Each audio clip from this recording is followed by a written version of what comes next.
सोलापूर जिल्ह्यातील पंढरपूरमध्ये धक्कादायक घटना घडली. तानाजी उबाळे यांनी पत्नी पल्लवीची कुऱ्हाडीने वार करून हत्या केली. त्याला पत्नीच्या चारित्र्यावर संशय होता. आईला वाचवण्यासाठी धावलेल्या 2 मुलांवरही त्याने हल्ला केला, ज्यात जखमी झाले. हल्ल्यात तानाजी जखमी झाला असून तिघांवर रुग्णालयात उपचार सुरू आहेत. पोलिसांनी तानाजीला अटक केली असून पुढील तपास सुरू आहे. सोलापूर जिल्ह्यातील पंढरपूरमध्ये एका व्यक्तीने पत्नीच्या चारित्र्यावर संशय घेऊन तिची हत्या केली.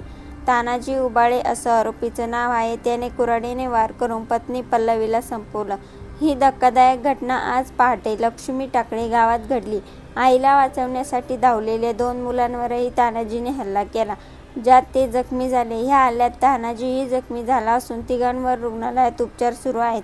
मिळालेल्या माहितीनुसार पंढरपूर तालुक्यातील लक्ष्मी टाकळी येथे तानाजी उबाळे आणि पल्लवी उबाळे हे पती-पत्नी राहत होते. तानाजीला पल्लवीच्या चारित्र्यावर संशय होता, त्यामुळे दोघांमध्ये नेहमी वाद होत असत. बुधवारी पहाटे दोघांमध्ये पुन्हा वाद झाला. संशयावरून पती-पत्नीमध्ये वारंवार वाद होत होते, असे पोलिसांनी सांगितले. या वादाचे रूपांतर भांडणात झाले आणि तानाजी रागाच्या भरात कुऱ्हाडीने पल्लवीवर वार केले. पल्लवीचा जागीच मृत्यू झाला. आई वाचवण्यासाठी धावलेल्या मुलांवरही तानाजीने हल्ला केला. हल्ल्याच्या वेळी झालेल्या झटापटीत तानाजीही जखमी झाला. पल्लवीचा मृतदेह शवविच्छेदनासाठी पाठवण्यात आला आहे. जखमी तानाजी आणि त्यांच्या 2 मुलांवर पंढरपूरमधील एका खासगी रुग्णालयात उपचार सुरू आहेत. तानाजीची प्रकृती गंभीर आहे. पोलिसांनी घटनास्थळी धाव घेऊन तपास सुरू केला आहे.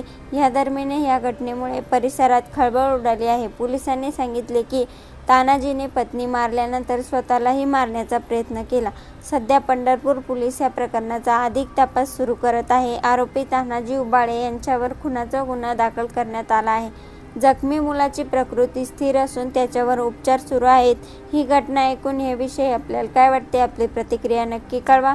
या यूट्यूब चॅनलवरती पहिल्यांदा आला असाल तर चॅनलला सबस्क्राईब करून बेल आयकॉनवरती प्रेस करा. येणाऱ्या नवनवीन व्हिडिओचे नोटिफिकेशन मिळवा. धन्यवाद.